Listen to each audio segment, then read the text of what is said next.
ঈদুল ফিতর এর সুন্নাহ আছে অনেকগুলো। কি কি সুন্নাহ আছে ঈদুল ফিতরের? ঈদের চাঁদ ওঠার পর থেকে প্রথম আমল হলো ফিতরা দেওয়া।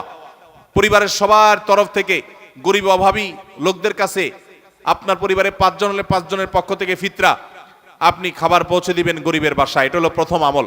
দ্বিতীয় হলো ঈদের চাঁদ দেখা গেছে, তাকবীর শুরু করবেন, আল্লাহু আকবার, আল্লাহু আকবার, লা ইলাহা ইল্লাল্লাহু, আল্লাহু আকবার, আল্লাহু আকবার ওয়ালিল্লাহিল হামদ।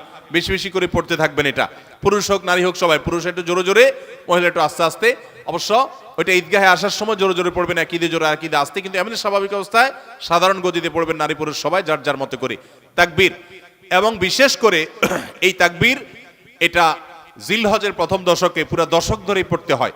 যাই হোক, এই ঈদের চাঁদ ওঠার পর থেকে ঈদের নামাজ পড়তে তাকবীর আমরা শেষ করে পড়তে থাকবো। তৃতীয়ত হলো মেসওয়াক করবেন। 4 নম্বর হলো গোসল করবেন ঈদের দিন উপলক্ষে। 5 নম্বর হলো সুন্দর পোশাক পরবেন, যা আছে এর মধ্যে সুন্দর, নতুন হওয়া জরুরি না। 6 নম্বর হলো সুগন্ধি ব্যবহার করবেন। 7 নম্বর হলো আপনার খেজুর খেয়ে তারপরে ঈদগাহে আসবেন, খেজুর খেয়ে মিষ্টি মুখ করে ঈদুল ফিতর ঈদগাহে আসবেন। এরপরের সুন্নাত হলো যে রাস্তায় ঈদগাহে যাবেন আরেক রাস্তায় ঈদগাহ থেকে ফেরত যাবেন। এগুলো হলো ঈদের সুন্নাহ। ঈদুল ফিতরের সুন্নাহ সমূহ কি কি? ঈদুল ফিতরের সুন্নাহ সমূহের মধ্যে থেকে সব কিছুর আগে যে সুন্নার নাম চলে আসে সেটা হলো তাকবীর পাঠ করা। আল্লাহু আকবার, আল্লাহু আকবার, লা ইলাহা ইল্লাল্লাহু, আল্লাহু আকবার, আল্লাহু আকবার ওয়ালিল্লাহিল হামদ। এই তাকবীরটার পাঠ শুরু হবে কখন? ঈদের চাঁদ দেখা যাওয়ার পর। ঈদের চাঁদ দেখা যাওয়ার পর থেকে আপনি গুনগুনিয়ে আপনি এটা পড়তে থাকবেন।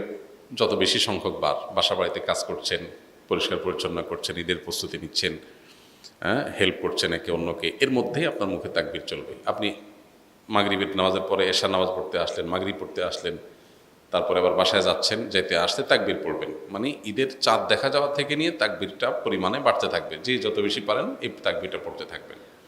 কতক্ষণ পর্যন্ত চলবে? ঈদের নামাজের জন্য ইমাম যখন বের হবে, মিম্বরের দিকে আসবে, মেহরাবের দিকে আসবে, তখন শেষ থাকবে, তার আগ পর্যন্ত তাকবীর চলতে থাকবে। তার মানে আমরা ঈদগাহে যখন যাব তাকবীর পড়তে পড়তে যাব, আবার যখন মসজিদে প্রবেশ করব অবসর বসে থাকবো, ইমাম সাহেবের অপেক্ষায় থাকবো, তখন আমাদের মুখে তাকবীর চলতে থাকবে।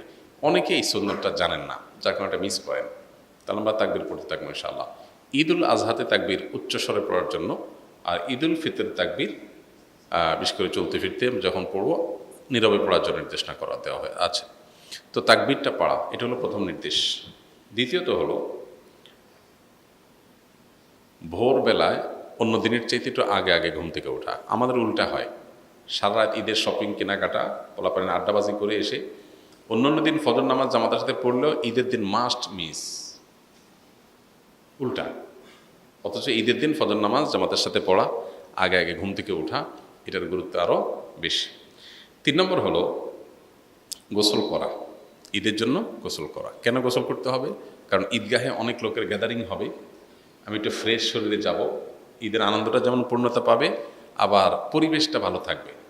যে আপনার গায়ে ঘামের গন্ধ, আপনার অপরিচ্ছন্নতা থাকলে অন্য লোকের কষ্ট হতে পারে। সবাই একসাথে থাকবে যেহেতু, যাতে পরিবেশ ভালো থাকে।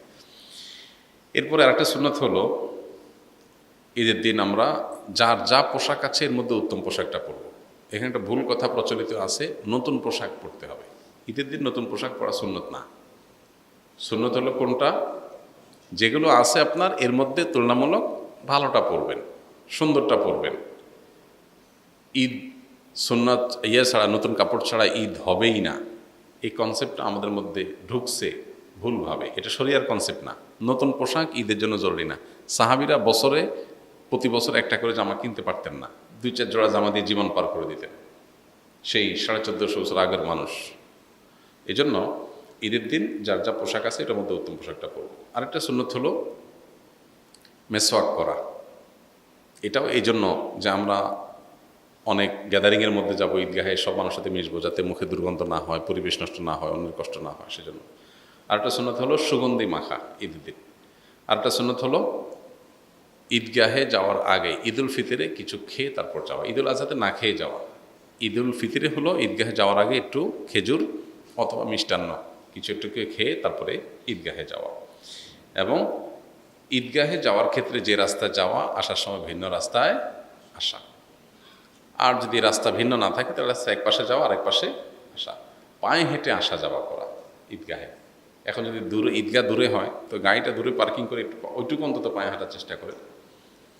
আর এর বাইরে ঈদের দিনের আরেকটা গুরুত্বপূর্ণ বিষয় হলো ফিতরা দিয়ে তারপর ঈদগাহে যাওয়া, ফিতরা শেষ করে দিয়ে তারপরে ঈদগাহে আসা। আল্লাহ তাআলা আমাদের ঈদের সুন্নতগুলো মেনে চলার তৌফিক দান করুন।